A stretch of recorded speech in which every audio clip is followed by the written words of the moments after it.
അവർ പറയും എന്റെ രക്ഷിതാക്കളാണ് എന്റെ ഹീറോ, എനിക്ക് അച്ഛനെ പോലെ ആവണം, എനിക്ക് അമ്മയെ പോലെ ആവണം എന്നൊക്കെ പറയും. കുറച്ച് നാള് കഴിഞ്ഞു കഴിഞ്ഞാൽ ഒരു 14-15 വയസ്സൊക്കെ ആയി കഴിഞ്ഞാൽ പറയും എനിക്ക് സൽമാൻ ഖാനെ പോലെ ആവണം, ദുൽഖറിനെ പോലെ ആവണം, വിജയിനെ പോലെ ആവണം, മെസ്സിനെ പോലെ ആവണം. അതൊക്കെ റോൾ മോഡൽ മാറും. ഒരു എസ് എ കോമ്പറ്റീഷനിൽ നിങ്ങൾ അവർക്ക് ഒരു ടോപ്പിക് കൊടുത്തു, മൈ പാരന്റ്സ് എന്ന് വെച്ചാൽ അടിച്ചു പൊളിച്ചവർ എഴുതും. ശരിയല്ല സാറേ? അടിച്ചു പൊളിച്ച് എഴുതും. ലോകത്തിൽ ഇതുപോലൊരു അച്ഛൻ ഇല്ല, ഇതുപോലൊരു അമ്മ ഇല്ല, ഇത്രയും നല്ല ആൾക്കാരില്ല. ഇതേ വാചകങ്ങൾ തന്നെ ഒരു 16 വയസ്സാകുമ്പോൾ മാറും, ടോൺ മാറും. ലോകത്തിൽ ഇതുപോലൊരു അച്ഛൻ, ഇതുപോലൊരു അമ്മയില്ല, ഇത്രയും നല്ല പാരന്റ്സ്. എന്തുകൊണ്ടായി മാറ്റം വരുന്നതെന്ന് അറിയോ? കാണിച്ചത്. അഗ്രി അഗ്രി ഞാൻ എങ്ങനെ അറിയാം നിങ്ങൾ അഗ്രി ചെയ്തു? എങ്ങനെ അറിയാ? ശരിയാണോ മോനെ? ശരിയാണ്. മോന്റെ അച്ഛനമ്മയും വന്നിട്ടുണ്ടോ? വന്നിട്ടുണ്ട്, സന്തോഷം. എന്ത് സംഭവിച്ചു? എന്ത് സംഭവിച്ചു? എന്ത് സംഭവിച്ചു മാഡം? എന്ത് സംഭവിച്ചു? സ്റ്റേജിൽ നിൽക്കുമ്പോൾ നിങ്ങളായിട്ട് ഭയങ്കര ഒരു അകലം. എന്ത് സംഭവിച്ചു?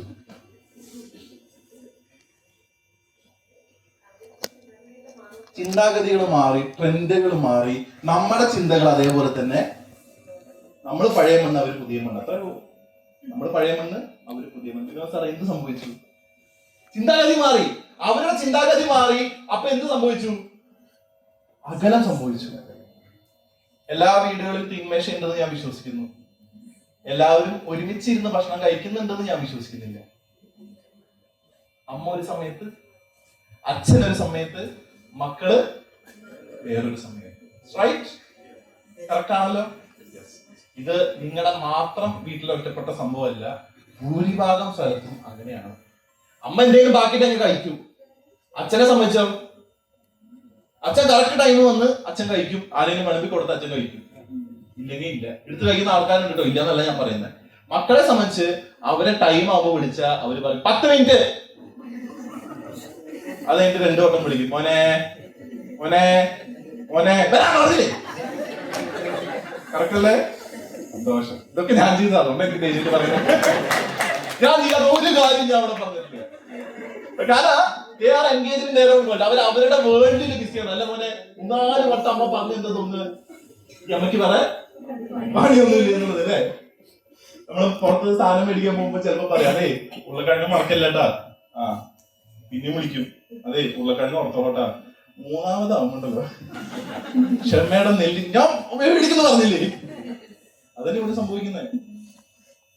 നമ്മൾ വേറെ ലോകത്ത്, അവര് വേറെ ലോകത്ത്. അവരെ സംബന്ധിച്ച ചിട്ടിയും കാര്യങ്ങളൊക്കെ ഉണ്ട്. കുട്ടികളെ സംബന്ധിച്ച് എന്താ, കുട്ടികൾ വേറൊരു ജോഡിയിലാണ്. അവർ വേറെ എന്തെങ്കിലും കാര്യത്തിൽ ഇൻട്രസ്റ്റ് ആയിരിക്കും. ആ സമയത്തായിരിക്കും നമ്മൾ വിളിക്കുക. അപ്പൊ അതുകൊണ്ട് തന്നെ ഇന്ന് 90% വീടുകളിൽ എന്തില്ല, ഒരുമിച്ച് കഴിക്കുന്ന പരിപാടി ഇല്ല. സാറിന്റെ കാലഘട്ടത്തിൽ അങ്ങനെയായിരുന്നു? അല്ല, എല്ലാവരും കൂടി ഇരുന്ന് കഴിക്കും. ഫോണൊക്കെ മാറ്റി, ഇന്ന് ഫോണില്ല, എല്ലാവരും കൂടി ഇരുന്ന് കഴിക്കും, ചിരിച്ച് കളിച്ച് സംസാരിക്കും. ഇന്നൊരു ട്രെയിനിൽ കയറി കഴിഞ്ഞാൽ ഓപ്പോസിറ്റ് ഇരിക്കുന്ന ആൾക്കാരോട് മിണ്ടുന്ന എത്ര പേരുണ്ട്? കുറവാണ്. എണ്ണം വളരെ കുറവാണ്. കുട്ടി 4 എണ്ണം കുറവാണ്. നമ്മൾ നേരെ ചെല്ലുന്നു, ഫോൺ എടുക്കുന്നു, ഒരു വലിയൊരു ഹെഡ്സെറ്റ് ചെവിയിൽ വെക്കുന്നു, ഖത്തം. പിന്നെ അവിടെ എത്തി അറിഞ്ഞില്ലെങ്കിൽ ഇല്ല. ശരിയല്ലേ? ശരിയാണ്. എന്തുകൊണ്ടാണെന്നറിയോ? നമ്മളെ സോഷ്യലി ആൾക്കാരായിട്ട് മിങ്കിൾ എന്നുള്ള കൺസെപ്റ്റേ മറന്നുപോയി. കാരണം വീട്ടിലൊന്നും നടക്കുന്നില്ല. അപ്പൊ പിന്നെ എങ്ങനെ പുറത്തു പോയി കഴിഞ്ഞാൽ നടക്കുക? അപ്പോ ഈ ഡിസ്റ്റൻസ് വരുമ്പോ എന്തുകൊണ്ട് വരുന്നു കൂടി നമ്മൾ ചിന്തിക്കണം. ഒന്നാമത്തെ കാര്യം, ലാക്ക് ഓഫ് അണ്ടർസ്റ്റാൻഡിങ് രക്ഷിതാക്കളുടെ ഭാഗത്തു നിന്ന് സംഭവിക്കുന്നുണ്ട് എന്നുള്ളതാണ്. അതൊരു അൺഫോർച്ചുനേറ്റ് കാര്യമാണ്. പക്ഷെ നമ്മൾ ആലോചിക്കുന്നറിയോ, ഇപ്പോ വിനോദ് സാറുണ്ട്, ഇവിടെ സാറുണ്ട്. നമ്മളൊക്കെ ആലോചിക്കുന്നറിയോ, ഞാൻ പഠിച്ച കാലഘട്ടത്തില് എന്ത് ബുദ്ധിമുട്ടാ ഇവർക്കുള്ള. ഞാനന്ന് സ്കൂളിൽ പോണെങ്കിൽ ഒരു ബസ്സില്ല, ചെരുപ്പില്ല, എത്രയോ കിലോമീറ്റർ ദൂരം പോയിട്ട് വേണം. ഞാൻ പരാതിപ്പെട്ടിട്ടില്ല, ഞാൻ പഠിച്ച നിലയിലെത്തി. ഇവർക്ക് എന്ത് ബുദ്ധിമുട്ടുള്ള, വീടിന്റെ മുറ്റത്ത് ബസ് വരുന്നു, ബസ്സിൽ കയറുന്നു, അങ്ങോട്ട് പോകുന്നു, തിരിച്ചു വരുന്നു, AC bus, AC car, AC ഇത് എല്ലാം AC. എന്ത് ബുദ്ധിമുട്ടാ ഉള്ളതെന്നുള്ളതാണ് ആര് ചിന്തിക്കുക? അവര് ചിന്തിക്കുക. അവരങ്ങനെ ചിന്തിക്കുന്നത് വേറൊന്നുമല്ല, കുട്ടികൾ ആ ബുദ്ധിമുട്ടിലൂടെ കടന്നു പോകണ്ടെന്ന് വെച്ചിട്ട് അത്രേ ഉള്ളൂ. പക്ഷെ നമ്മൾ എന്താ ചിന്തിക്കുക, ഇതൊക്കെ എന്തിനാ എന്നോട് പറയുന്നത്? ഞാനിപ്പോ ഇതിൽ പോകുന്നില്ല, ഞാനിപ്പോ എന്താ ചെയ്തേ? ശരിയാണോ? That is generation gap. ആ ജനറേഷൻ ഗ്യാപ്പ് നമ്മൾ 2 സൈഡിൽ നിന്നും മനസ്സിലാക്കിയ തീരാവുന്ന പ്രശ്നം നമ്മുടെ വീട്ടിലുള്ളൂ. തീരാവുന്ന പ്രശ്നമേ ഉള്ളൂ. എന്തുകൊണ്ട് അച്ഛൻ അങ്ങനെ പറഞ്ഞു, അച്ഛൻ വിചാരിക്കുക എന്തുകൊണ്ട് മക്കൾ അങ്ങനെ പറഞ്ഞു, അത്രേ ഉള്ളൂ. അത് മനസ്സിലാക്കിയിട്ടില്ല. കാരണം എന്താ അറിയോ, രണ്ട് കാലഘട്ടവും ഡിഫറെന്റ് ആണ്. അതുകൊണ്ട് ഞാൻ പറഞ്ഞേ, രക്ഷിതാക്കൾ എന്നുള്ള രീതിയിൽ ഞാൻ നിങ്ങളെ കുറ്റപ്പെടുത്തില്ല. പക്ഷെ നമ്മുടെ സൈഡിൽ നിന്ന് ലാക്ക് ഓഫ് അണ്ടർസ്റ്റാൻഡിംഗ്. അന്നത്തെ പ്രശ്നങ്ങൾ ഇന്നില്ല, പക്ഷെ ഇന്ന് പുതിയ പ്രശ്നങ്ങളുണ്ട്. എന്താ പുതിയ പ്രശ്നങ്ങൾ? ഒരു യുവാവിനെ സംബന്ധിച്ച് ഇന്ത്യൻ ഗവൺമെന്റിന്റെ കണക്കാണ്, യൂത്ത് ആർ നോട്ട് ഓക്കെ. അവരുടെ മാനസിക നില അല്ലെങ്കിൽ അവരുടെ മെന്റൽ ഹെൽത്ത് ഒട്ടും നല്ല ഒരു ട്രാക്കിലേക്ക് അല്ല പോകുന്നതെന്നാണ് കാണിക്കുന്നത്. കാരണം 2020 46% 2023 ആയപ്പോൾ 51% ആൾക്കാർ സ്ട്രഗിൾ ചെയ്യാണ്, ഡിസ്ട്രസ് ആവുകയാണ്. പ്രധാന കാരണങ്ങൾ ഞാൻ പറഞ്ഞുതരാം. ഒന്നാമതാണ് അക്കാഡമിക് പ്രഷർ. പഠിക്ക്. ഒരു കുട്ടി എത്ര പഠിക്കും? ഒരു ലിമിറ്റ് ഇല്ലേ?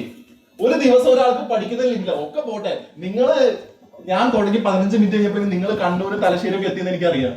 ഇവിടുന്ന് പോയി വേറെ സ്ഥലത്തേക്കൊക്കെ എത്തിയെന്ന് അറിയാം. നമുക്കൊരു ലിമിറ്റ് ഉണ്ട്. ആ ലിമിറ്റിനപ്പുറം ഒരാൾക്ക് ഒരു ദിവസം കൂട്ടാൻ പറ്റില്ല. ഇത് നമ്മൾ മനസ്സിലാക്കണം. It's very important.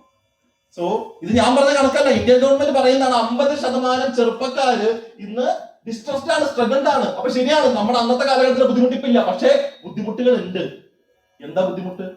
അവരെ സംബന്ധിച്ച് അക്കാഡമിക് പ്രശ്നം വലിയ കാര്യം, കോമ്പറ്റീഷൻ വലിയ കാര്യം. അവനെ ഫസ്റ്റ് അടിക്കുന്നു, നിനക്കെന്താ അവനെ പോലെ, നിനക്ക് എന്ത് കുറവല്ലേ? ഒരാളെയും മറ്റൊരാളായിട്ട് കമ്പയർ ചെയ്യാനുള്ള അധികാരവും അവകാശവും ഒരാൾക്കും ഇല്ല. നമ്മൾ ഓരോരുത്തരും സെപ്പറേറ്റാ. സാറിനെ പോലെ സാറ് മാത്രമേ ഉള്ളൂ, സിംഗിൾ പീസാ. എന്നെ പോലെ ഞാൻ മാത്രമേ ഉള്ളൂ, സിംഗിൾ പീസാ. ഇനി വേറെ ഏത് അച്ഛൻ വിചാരിച്ചാലും നടക്കില്ല. അച്ഛനിട്ട് ശ്രമിച്ചാലും പറ്റില്ല. അത് 1 and 1 പീസാ. അപ്പൊ എങ്ങനെ കമ്പയർ ചെയ്യാൻ പറ്റും? അപ്പൊ അവിടെ എന്താണ്, അവിടെ ഒരു കമ്പാരിസൺ വരുമ്പോ അവർ ഡിസ്ട്രസ്ഡ് ആവും. ഓ, അവനെ പോലെ ആവുന്നില്ല, അവളെ പോലെ ആവുന്നില്ല. രണ്ടാമത് അൺഎംപ്ലോയ്മെന്റ്. പഠിക്കുന്നുണ്ട്, ജോലി കിട്ടുന്നില്ല. ഇന്ന് ഏറ്റവും കൂടുതൽ നേരിടുന്ന പ്രശ്നം തൊഴിലില്ലായ്മയാണ്. ഒരു യുവാവ് പഠിച്ച് പുറത്തിറങ്ങി കുറച്ച് നാളൊക്കെ വീട്ടിലിരിക്കുന്നേ, കുറച്ച് കഴിഞ്ഞ ഒരു ജോലി ഇല്ലാതെ വന്നിട്ടുണ്ടാവും. അവർ തളരും, മാനസികമായിട്ട് തളരും.